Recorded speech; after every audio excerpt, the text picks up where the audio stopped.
She wrote, "If he truly loved me, he'd fight for me." After a week of silence, I sent a screenshot to her mom and said I was done fighting. 2 hours later, her mom was knocking on my door. At 29 when I truly discovered that the idea of love I had been holding on to was built on a fragile illusion. For 3 years, I believed that my relationship was something worth fighting for. But in just 7 days, everything shattered. My girlfriend had always been skilled at using the silent treatment like a weapon. Whenever we disagreed, no matter how small the issue, she would retreat into silence instead of having an honest conversation. I had grown used to this pattern, yet deep down I knew it was slowly destroying the foundation of what we shared. This time, the trigger was ridiculous. I had made dinner plans with a college buddy who was visiting for just one night. Somehow, she took this as a sign that I was prioritizing everyone else over her. She didn't say it directly. Instead, she gave me that familiar expression, the one that suggested I should magically know what I did wrong, before retreating into her fortress of silence. The first day felt familiar. She moved around our apartment like a ghost, acknowledging me only when absolutely necessary.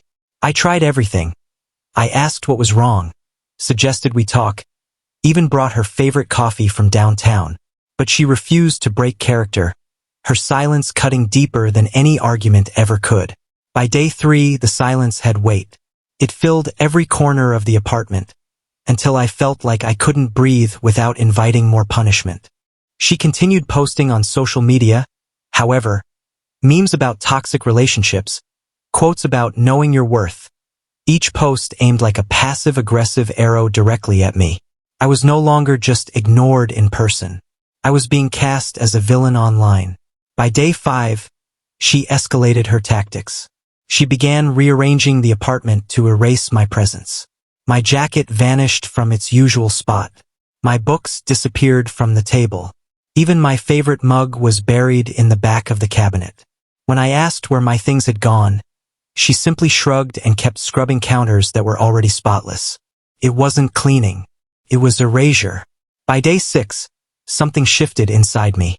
Instead of feeling the usual panic and desperation, I felt clarity. I began looking back at 3 years of repeated cycles.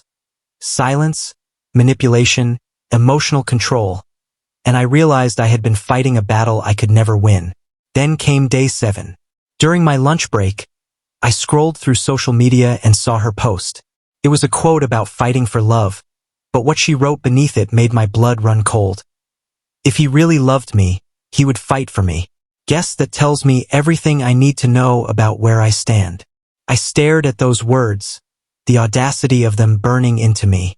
After 7 days of her treating me like I didn't exist, after years of weaponized silence, she was painting herself as the victim.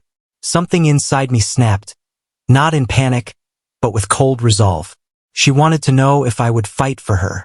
She was about to see exactly what kind of fight she had started. I took a screenshot and sent it to her mother.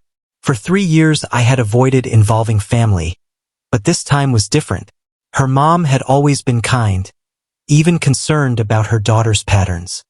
I typed out my message carefully. She's right. Someone who loves you should fight for you. I've been fighting for 3 years. For conversations instead of silence.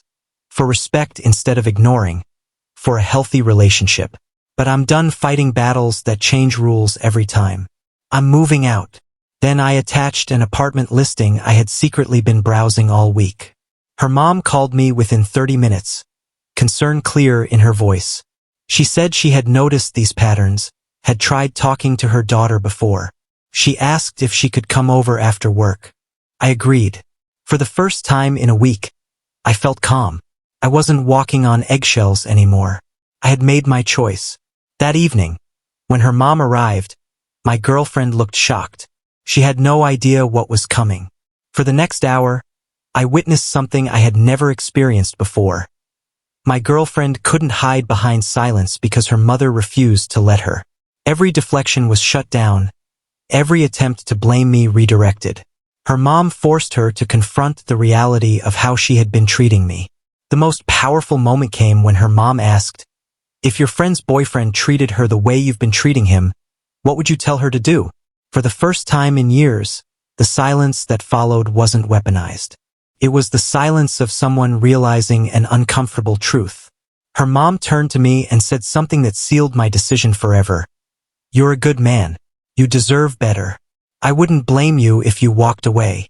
After her mom left, my girlfriend finally spoke, crying, accusing me of making her look bad by involving family. And that was when I realized she still didn't understand. She cared more about her image than about how she had made me feel. I told her clearly, I didn't make her look bad. She had shown her mother exactly who she was through her own words and actions. That night I packed a bag. I stayed at my brother's place for 3 days, and the clarity that came from distance was life-changing. My phone buzzed non-stop, calls, texts, social media messages, each one cycling through anger, bargaining, then desperation. She promised therapy, begged for another chance, but even her apologies carried little digs. "Sorry you felt hurt," instead of "sorry I hurt you."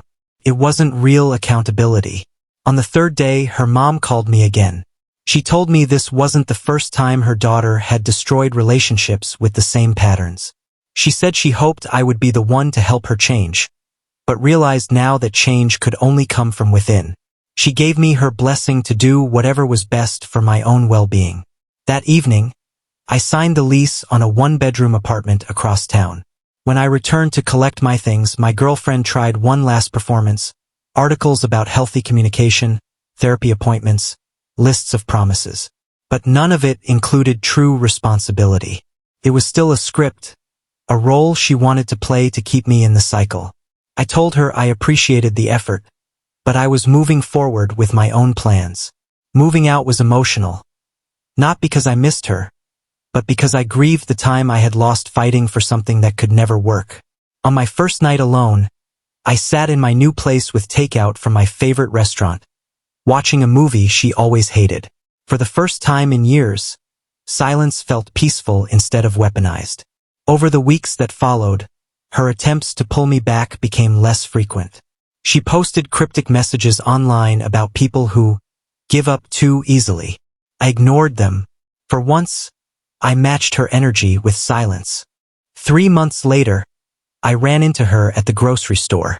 She smiled, asked about my new place, suggested coffee to catch up. She seemed genuine, but I realized she still saw our breakup as temporary, as if time alone could heal wounds without real change. I politely declined. Some chapters must end completely for new ones to begin. 6 months later, I am with someone new. Someone who communicates honestly, who doesn't use silence as a weapon, who sees conflict as a bridge to cross together rather than a weapon to wield. The contrast is stark and beautiful. Looking back, I understand now. That screenshot and that message to her mom weren't revenge. They were liberation. They marked the first time I truly fought for something worth saving. My own peace, my own self-respect. Sometimes the strongest fight for love is knowing when to stop fighting for someone who refuses to meet you halfway. Sometimes walking away is the greatest proof that you value yourself. And sometimes, choosing silence on your own terms is the most powerful answer you can ever give. If you enjoyed this story of walking away from toxic love and choosing peace instead, don't forget to like and subscribe for more.